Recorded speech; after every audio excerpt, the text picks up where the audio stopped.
1, 2, 3. 1.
давайте сейчас уже не трогать, уже баланс меняется, уже желтый, синий.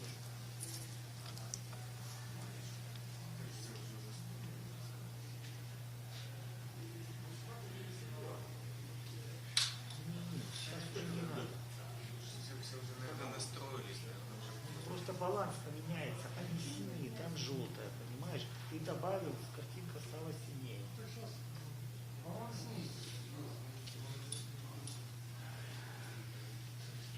Давай оставим как есть. Приноси ее, потому что вообще флю такое идет, что все нормально было.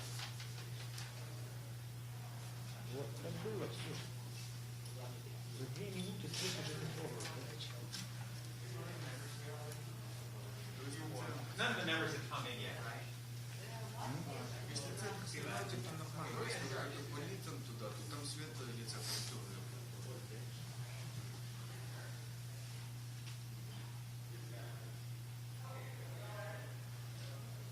Везде в рамочку.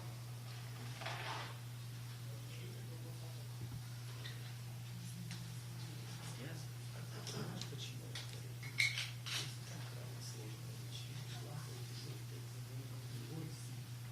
То есть там 4000. Сейчас чуть-чуть этого добавил, и картинка будет 5,6. И опять перебалансировать сразу свет. А они сейчас зайдут и будет вот такое. Да. Ну, кстати.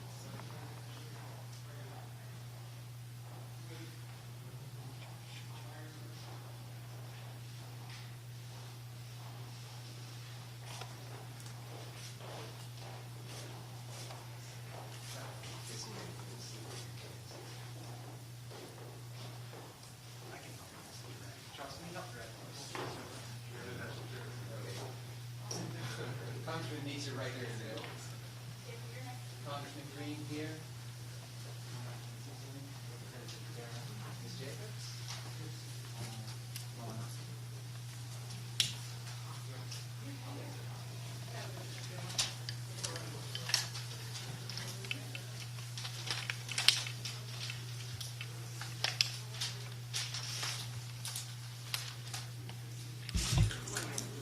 Good evening, everybody. Are we all seated? Okay, welcome to this press briefing. This evening we are meeting with 11 distinguished members of the U.S. House of Representatives, House Foreign Affairs Committee.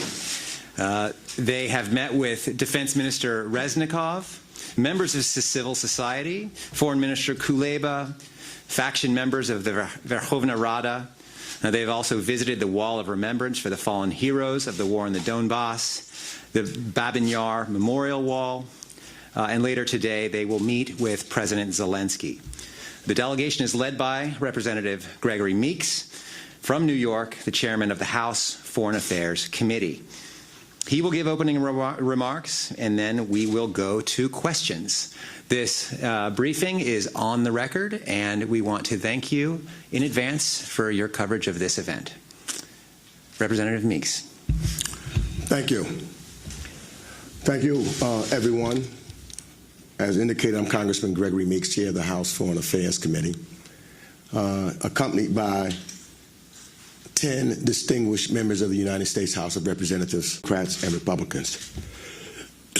Apologize for my voice. We wanted to make sure that as we came to Ukraine, that we come united. The United States Congress is 100% united behind Ukraine. And we come in the spirit of saying, in fact, we've said in many of the meetings that we've been in, that if there's one thing that President Putin has done, he's united the EU, he's united the NATO members, he's united the Ukrainian people, and he's united the United States Congress.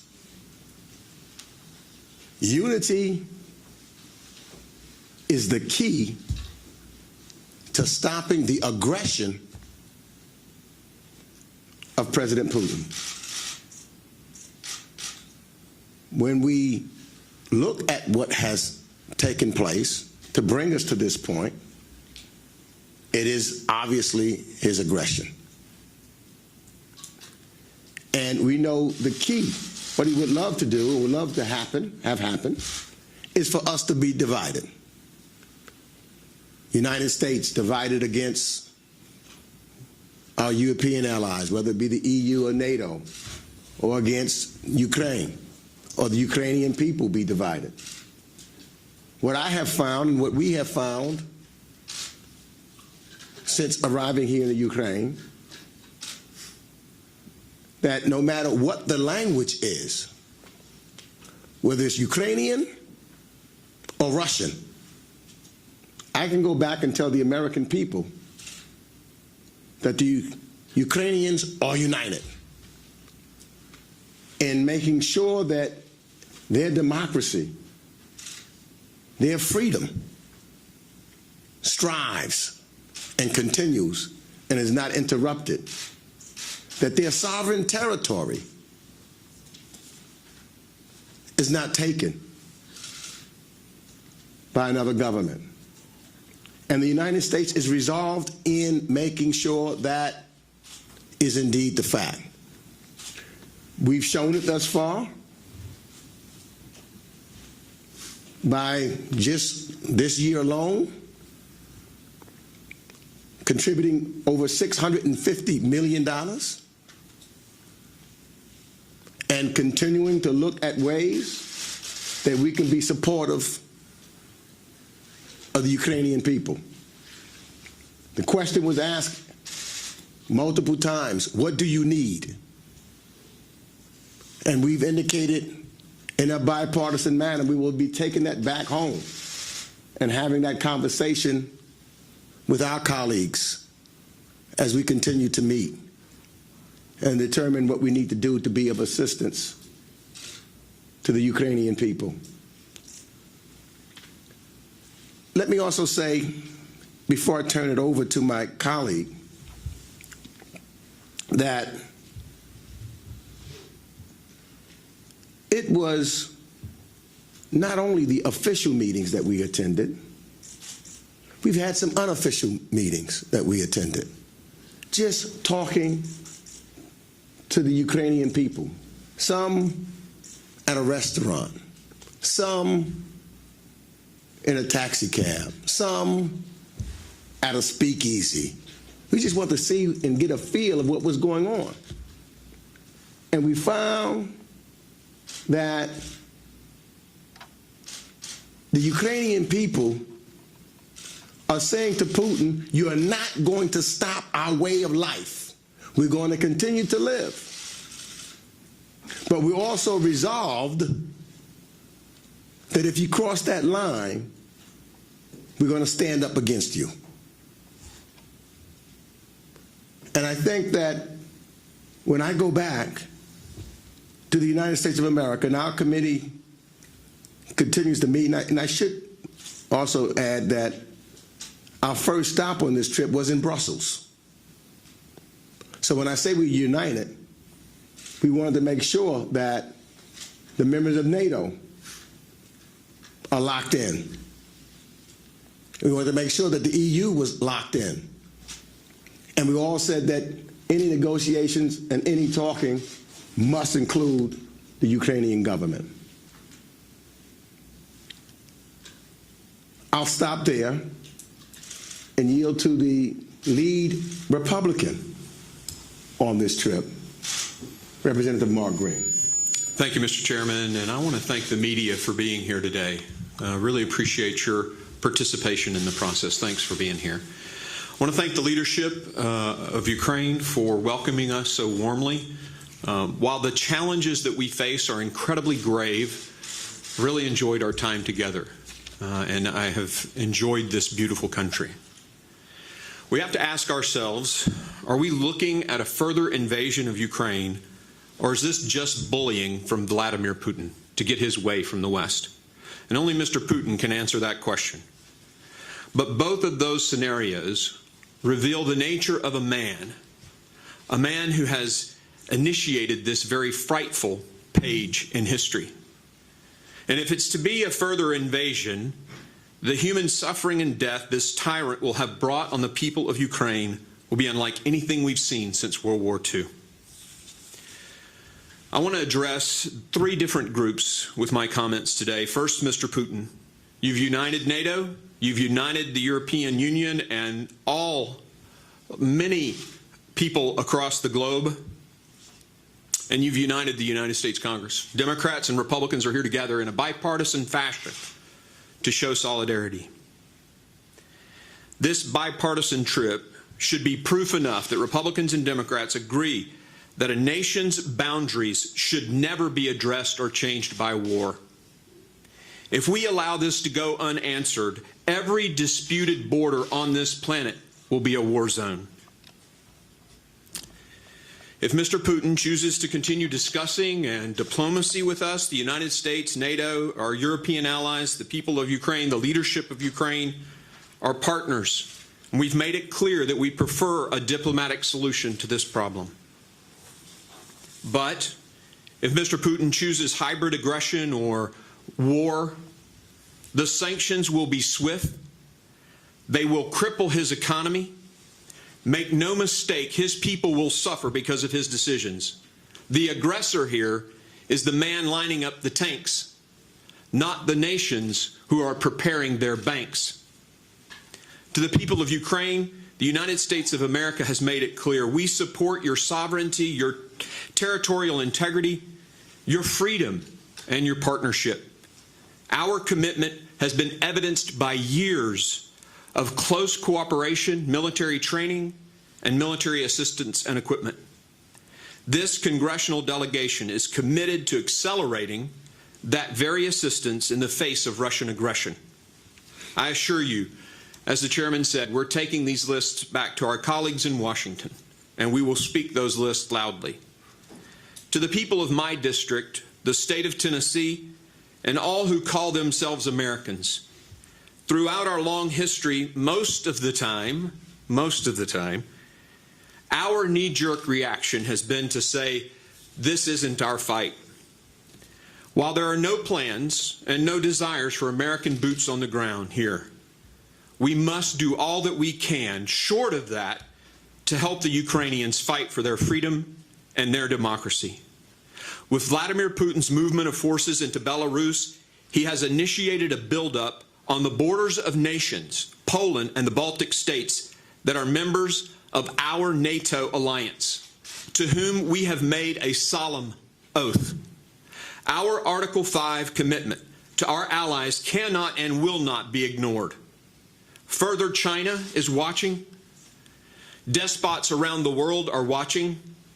Twice last century, Americans waited until it was too late, and a conflagration on Europe cost us massive sacrifices. Perhaps here today, we can prevent this from expanding into that kind of conflict.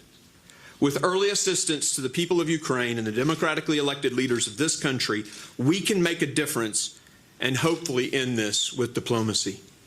Now, this is not to say that I agree with everything our administration is saying or doing, but while I'm here, the Republicans that I lead in this delegation stand firmly with our colleagues across the aisle, completely united in our support of Ukraine for a peaceful resolution of the crisis. And I want to thank Chairman Meeks and his amazing staff for putting this together, and I want to thank the tireless efforts of our embassy assisting us making this happen. God bless you all. Thank you. Thank you, and we'll go to the first question. Yes. One for Chairman Meeks, please. Who can inform you, Dana Matushenko. We've heard several bills to support Ukraine and hold Russia accountable have been introduced. Is there any idea to maybe merge them into one and push it as one, or will they be considered separately? And follow up, how long do you think it will take for them to be passed? Are we talking days, weeks, or maybe months? We're not talking months, for sure. We're talking no more than weeks. We get back into session next week. We'll have meetings and conversations and dialogue in that regards, again, so that it is clear that our resolve is together. I'll be working with a number of other committees including the House Armed Services Committee, the House Intelligence Committee. We're working collectively, talking with members of the United States Senate so that it is a bicameral voice also. Because we don't want any questions as to how we stand in regards to making sure that Mr. Putin understands the resolve of the United States of America if he dares cross that line. Thank you. VOA, Oksana? Yes, with Minority Oksana Rivostova. There's a big confusion right now about concerning the last telephone conversation between American and Ukrainian presidents on the matter of the reality of war threat. From what you've seen and heard here, what can you say? Do we have the same views on this matter, or our views are different? Let me just say what the president said, and I know, unfortunately, there was, from an unknown, an anonymous source, a leak. I think the president has said over and over again, and I know we've heard it in our briefings, that there's a distinct possibility of an invasion sometime in February. He said that publicly, and he continues to say that publicly, that there's a distinct possibility. Doesn't mean that there's something that's going to happen tomorrow. It means that we're watching what's going on, and we're sharing information and intelligence with the government of Ukraine. So let's be clear, and what I am clear about, that the disinformation that Putin puts out at times to try to cause a panic, to try to cause a feeling of some of the Ukrainian people that they're not going to live their normal lives, that they will be running from Ukraine, is not happening. Does that answer your question? If I could add, Mr. Chairman, please. I think the leadership, as we've spoken to them, are very aligned with our perspectives on what the current situation is. Our intelligence teams are sharing, and when we got briefings from the leadership of the Ministry of Defense, it aligned with what our defense and intel folks are telling us. So I think the picture is the same between us, and any confusion is probably just disinformation from Putin. Okay, next question. Union Vitali? Thank you, I'd like to have a follow-up on legislative proposals which are considering right now in the House of Representatives. There was some suggestion to designate Ukraine as the named plus country. Can you please specify, anybody from you, what does it mean, how it's going to look like, and how it's this in practice you can implement? And may also, another question, are you ready to urge Biden administration to facilitate the granting to Ukraine membership action plan in the upcoming NATO summit in Madrid? Thank you. And this is a question for anybody who willing and ready to give an answer. Thank you. Anybody want to answer before I do?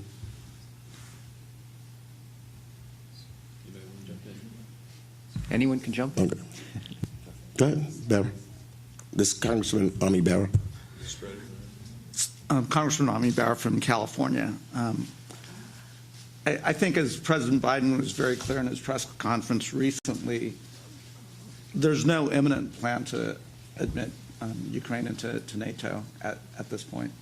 I think, if you listen to the president's comments, it's very clear that there's a real concern about the threat to the Ukrainian people. I think the legislation that Chairman Meeks has led and introduced, I think it will move through the House fairly quickly in concert with the Senate, because we want to give President Biden and the administration the full authorities and the full tools to get resources to the Ukrainian government to be able to defend themselves. But again, I think the president was fairly clear in his press conference of a week or 2 weeks ago, where he said there's not an imminent plan to admit Ukraine into NATO. David Cicilline from Rhode Island. And I would just add one thing. I think one of the things that the President has also made very clear is the NATO alliance is a very important defensive alliance. It has well-established standards for admission, and both the members of NATO and the countries seeking to become a part of NATO will make those decisions, period. And it will not be up to Vladimir Putin or anyone else to dictate to the members of NATO who will or will not, and under what timetable that process will be completed, plain and simple. Well said. Alexander Shevchenko, RFE-RL. Thank you very much. I have a broad question to probably anyone who can answer. We heard a lot from the U.S. officials, from the Secretary Blinken, that the sanctions that might be imposed against Russia will be implemented if Russia invades Ukraine. But we also heard a lot of analysts saying that this is not the language that Vladimir Putin understands, and a more efficient way might be to impose sanctions even before that happens. What we hear right now from the Ministry of Defense of Ukraine is that the amount of troops on the Ukrainian border is actually rising. So the question is, do the U.S. consider imposing sanctions even before anything like that happens? And would it be efficient? Thank you. Sure. I would say that the discussions are ongoing. There are people who feel very strongly on both sides of that decision, and so I would submit that that discussion is still ongoing at this time, and I'm not aware of any decisions that have been made. Let me also yield to Representative Tom Malinowski. I would agree with my colleague that these are open questions, but let me share some of the considerations. I think number one is Allied unity. For the sanctions to have the crippling effect on the Russian economy that we need, allies have to move together. It can't just be the United States. We have allied consensus right now to move devastating sanctions against the Russian economy should Putin take further aggressive action against Ukraine. And I think Putin is crystal clear that that will happen. There's no doubt in his mind. There is a concern that if the United States were to move alone too soon, the sanctions would not be joined by all of our European allies and would therefore be less effective against Putin, which none of us would want. I think a second consideration, although many of us, I think, would be comfortable with some additional steps right now. Personally, I have supported tougher sanctions against Russia than President Biden has in the past.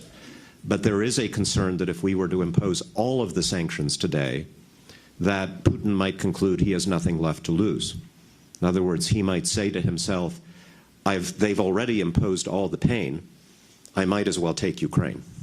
And we certainly would not want to have that effect on him.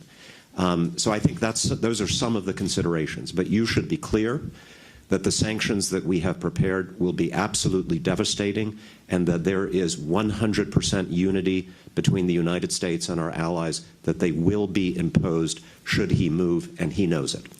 And I want to add to that when we left Brussels, there was a delegation of the European Parliament who will be coming to the Ukraine to say just that there will be devastating sanctions placed upon President Putin should he continue his aggressive behavior.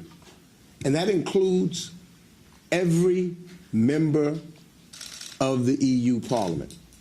They asked that question specifically because they wanted to come themselves, and I think they arrived Sunday, so that it is no question about their unity, as it is no question about our unity in regards to the devastating and crippling sanctions that will be placed upon them should Mr. Putin continue his aggressive behavior. I heard somebody else. Go ahead. As my colleagues have stated, we all stand ready in collaboration with our European partners to have devastating sanctions, devastating consequences if Russia decides to take further aggressive action.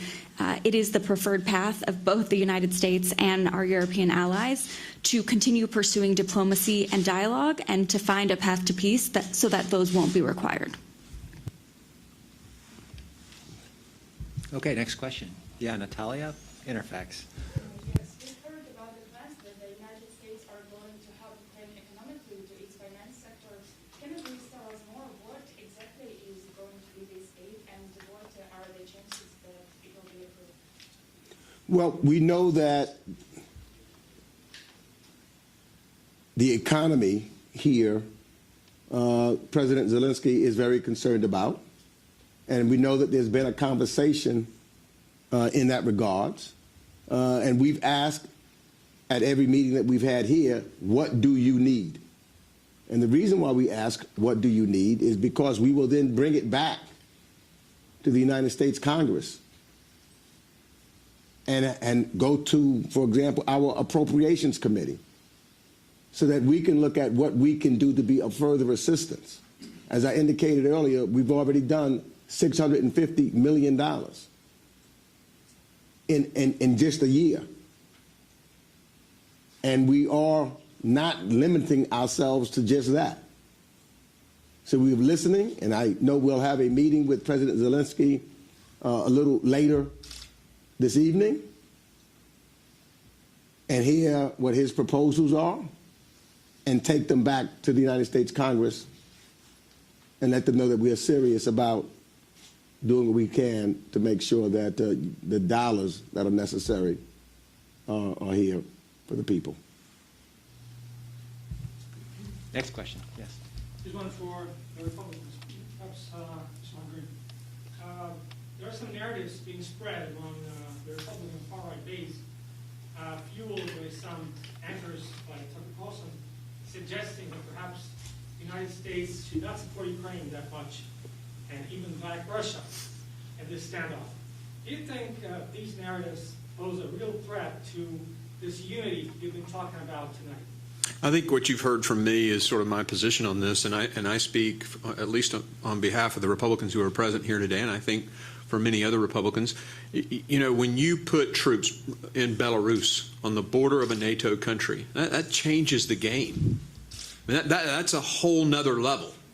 We have an Article 5 obligation to those countries, and we're not going to ignore that. So that's my position on what's going on here.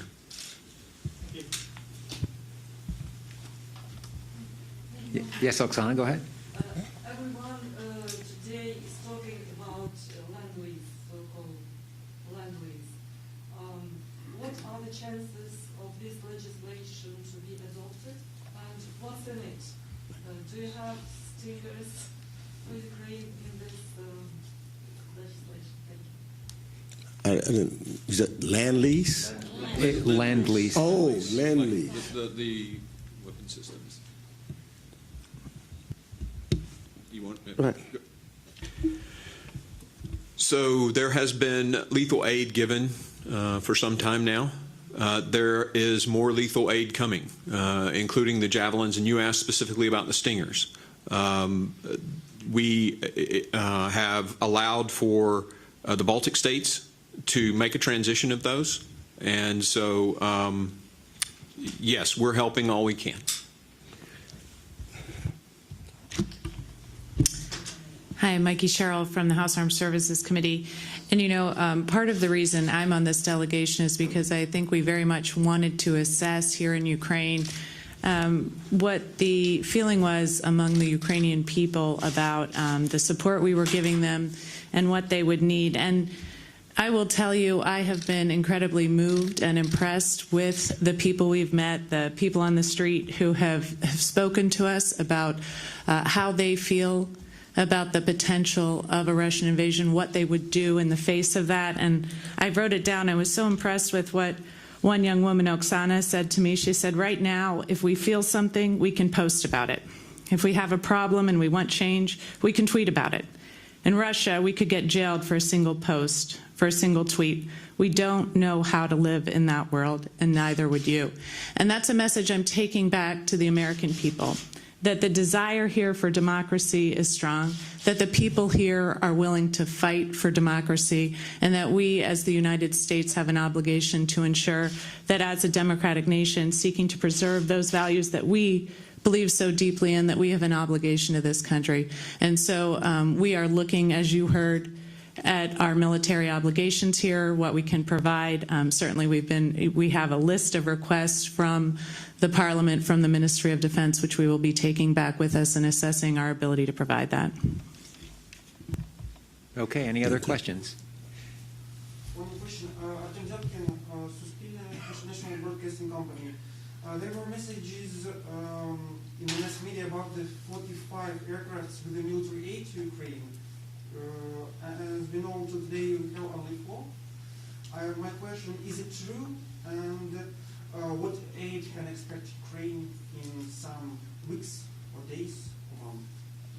Well, I think that what you've heard from all the members basically here, that one of the questions we repeatedly ask is, what do you need? We understand that timing is everything, and timing is very important. So we were asking what needs to be expedited, what can be utilized in a timely frame.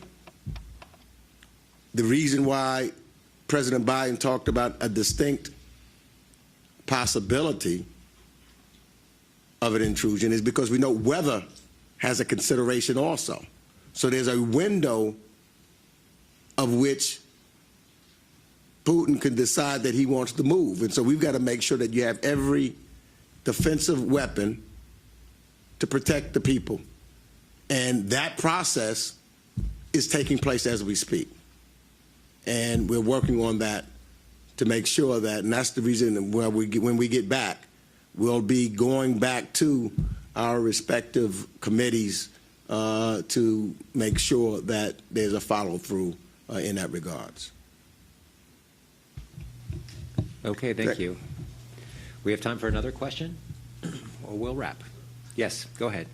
Israeli TV. Consider to send boots on the ground in some stage. Now, as indicated by Representative Green, as indicated by the Ukrainian government, they're not requesting troops on the ground. What they have said is, we will fight ourselves. If it comes to that, we are ready to fight. Just help us with the equipment so that we have what we need to defend ourselves. So there is no statements that have been made of troops on the ground and no requests. It's clear to me that the people are firm that they want to stand and maintain their independence and the freedoms that Vladimir Putin threatens. I'd like to add a little bit to that and to affirm that there has been no statement on either side about boots on the ground. But I think what's really important about this group coming here is that we're able to bring back, as Representative Green talked about, to the people of our communities, our constituents, an explanation of why this matters. You know, why are we here in a place where many people have never been, have never seen? I'm fortunate enough that my father was born in Lviv, and so this is something that's personal to me. But most people in the United States and in my community wonder why we should care about Ukraine. And it's important that we go back with these stories. It's critical that we go back and explain why we should be sending aircraft, let alone humans, to this part of the world. And so I'm very grateful for the opportunity to have been here, to be able to bring that information and bring back why we need to care about Ukraine, because it is a matter of defending literally the democratic institutions of this area of the world, and also, frankly, of the planet. Let me just add one other thing. It's easy for us to forget, but talking to the Ukrainian people, talking to the government. This isn't a new fight for you. Your country was invaded in 2014. This has been an ongoing fight for the last 8 years. So you've been defending your country. People have been dying in the defense of this country. And I walk away with the impression that the Ukrainian people are ready to fight and defend your democracy, your rights. As the world's oldest democracy in the United States, the principal value of democracy is that people get to determine their path forward. That's why this is important to the United States. That's why this is important to all freedom-loving people around the world. Because there are autocrats like Vladimir Putin, he can't win this fight. That's why it matters to us. That's what matters to your citizens. And that's why we have the full confidence that at the end of the day, we will all prevail.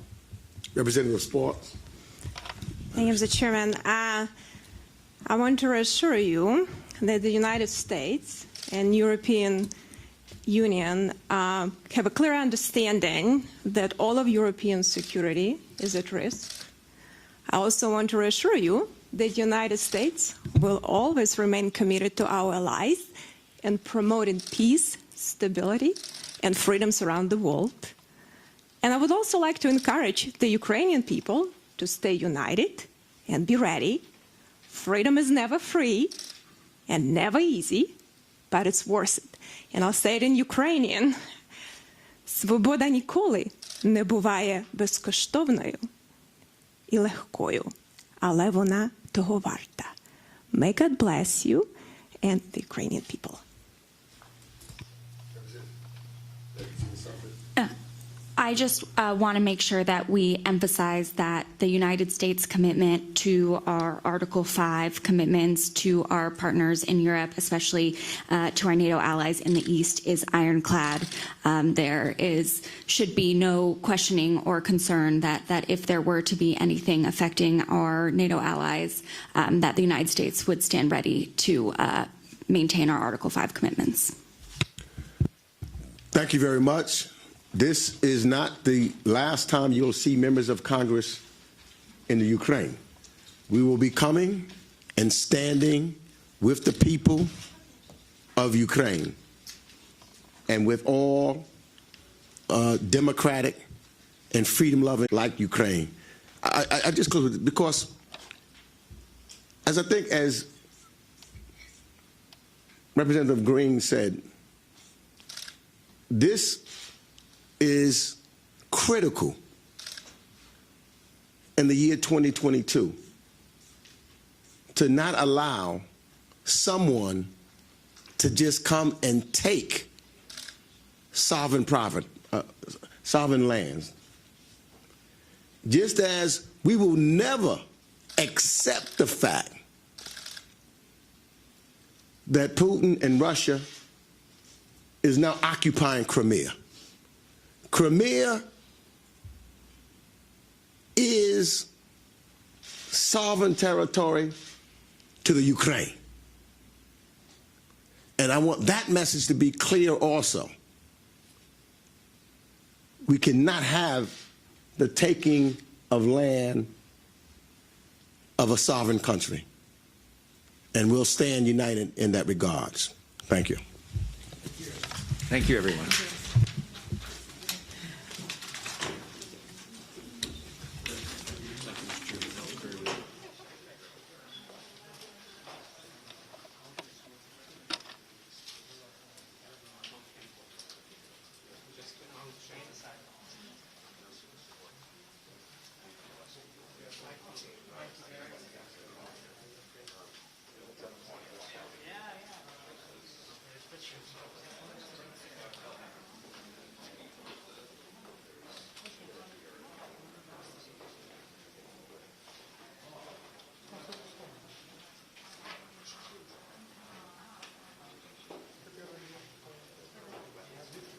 Алло, я могу выключаться?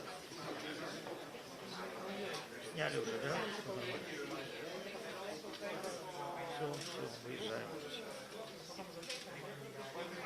Не, я думаю, хрен сейчас я спрошу.